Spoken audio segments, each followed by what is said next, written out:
The Pedestrian by Bradbury. Written in 1951, narrated by Aaron. To enter out into that silence that was a city at 8 o'clock of a misty evening in November.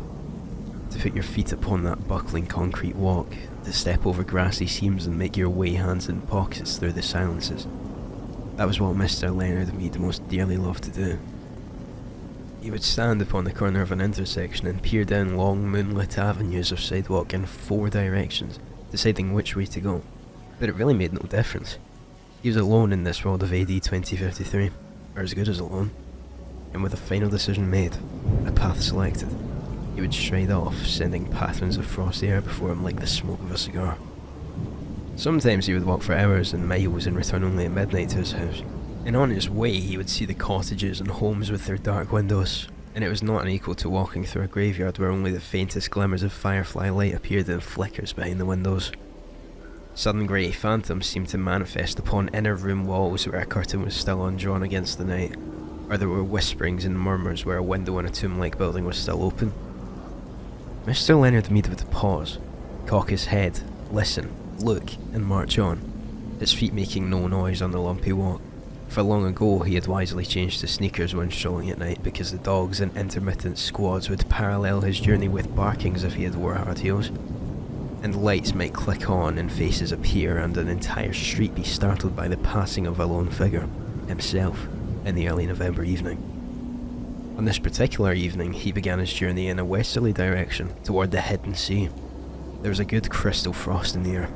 It cut the nose and made the lungs blaze like a Christmas tree inside. You could feel the cold light going on and off, all the branches filled with invisible snow. He listened to the faint push of his soft shoes through autumn leaves with satisfaction, and whistled a cold, quiet whistle between his teeth, occasionally picking up a leaf as he passed, examining its skeletal pattern in the infrequent lamplights as he went on, smelling its rusty smell.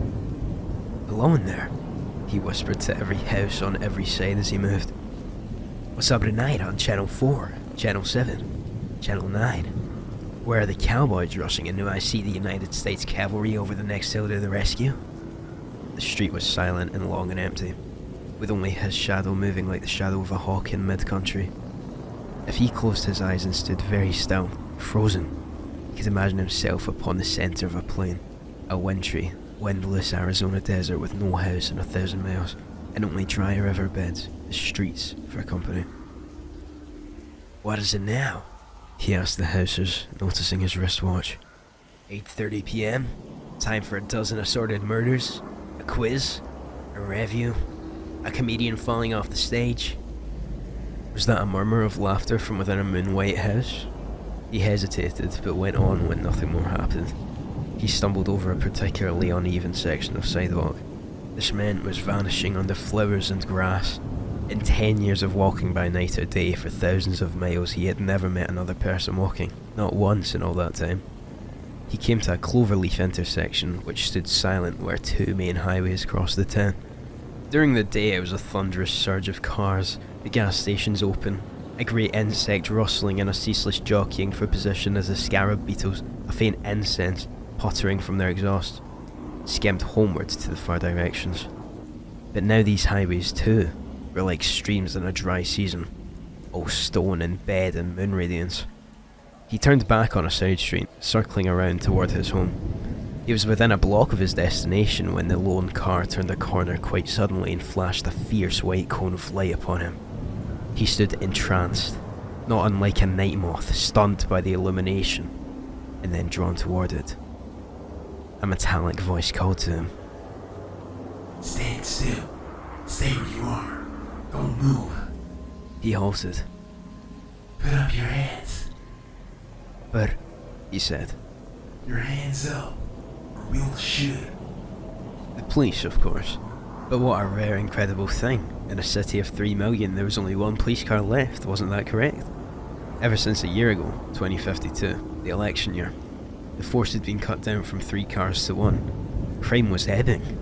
There's no need now for the police, save for this one lone car wandering the empty streets. "Your name?" said the police car in a metallic whisper.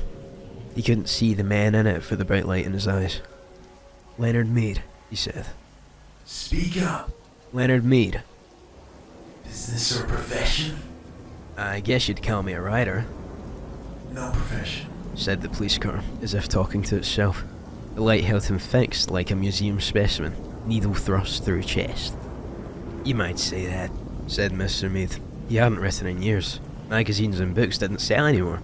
Everything went on in the tomb-like houses at night now, he thought, continuing his fancy. The tombs, ill-lit by television light, where the people sat like the dead, the greyer multicoloured lights touching their faces, but never really touching them, No profession. said the phonograph voice, hissing. What are you doing out? Walking, said Leonard Mead. Walking. Just walking, he said, simply, but his face felt cold. Walking. Just walking. Walking. Yes, sir. Walking where? For what? Walking for air. Walking to sea. Your address. I live in South St. James Street. And there is air in your house. You have an air conditioner, Mr. Mead. Yes?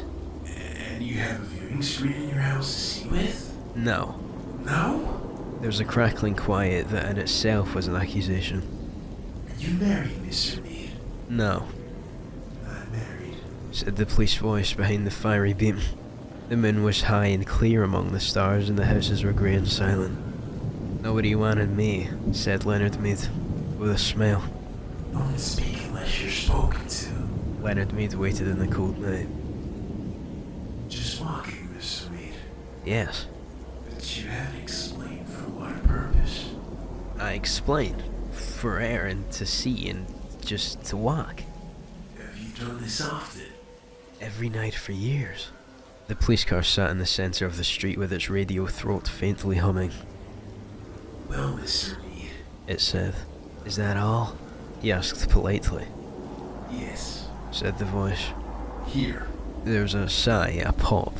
The back door of the police car sprang wide. Get in. Wait a minute, I haven't done anything. Get in. I protest. Mr. Mead. He walked like a man suddenly drunk. As he passed the front window of the car, he looked in. As he had expected, there was no one in the front seat. No one in the car at all. Get in. He put his hand to the door and peered into the back seat, which was a little cell. A little black jail with bars. It smelled of riveted steel.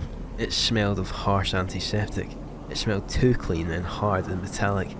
There was nothing soft there, Now if you had a wife to give you an alibi. said the iron voice. But Where are you taking me? The car hesitated, or rather gave a faint whirring click, as if information, somewhere, was dropping card by punch-slotted card under electric eyes. to the Psychiatric Center for Research on Regressive Tendencies. He got in. The door shut with a soft thud. The police car rolled through the night avenues, flashing its dim lights ahead. He passed one house on one street a moment later, one house in an entire city of houses that were dark, but this one particular house had all of its electric lights brightly lit. Every window a loud yellow illumination, square and warm in the cool darkness. "That's my house," said Leonard Mead. No one answered him. The car moved down the empty riverbed streets and off away, leaving the empty streets with the empty sidewalks and no sound and no motion, all with the rest of the chill November night.